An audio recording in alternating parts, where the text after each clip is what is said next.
Welcome to the Explainer. Today, we're permanently fixing those painfully slow internet speeds on your Windows PC. It's so frustrating, right? Your phone and console are blazing fast, but your PC is basically crawling. Here's the roadmap. We're hitting adapter drivers, command prompts, system tweaks, and finally, the nuclear options. Phase 1, hardware and drivers. Let's see exactly how your physical connections are communicating. First up, make Windows automatically find the absolute best drivers right in the device manager.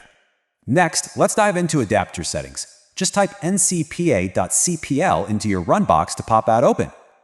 Under Advanced, try switching speed and duplex from auto directly to 100 megabits full duplex. You can also disable large send-offload for IPv4 and IPv6 here to see if speeds jump. Phase 2, command line fixes. Now we're going to completely wipe your computer's digital cache clean.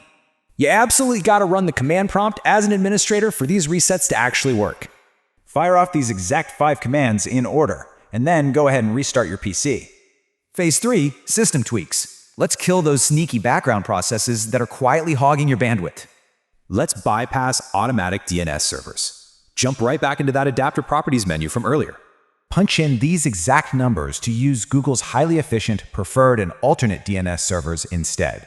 Hit Control-Shift-Escape to open Task Manager, and let's disable those unnecessary startup apps. Stop Windows from secretly sharing updates with other PCs by turning off delivery optimization entirely.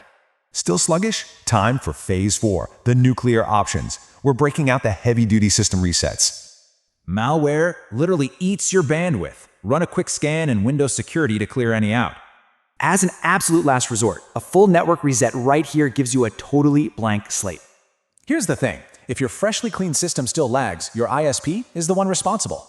So are hidden Windows settings choking your connection, or is it finally time to call your ISP?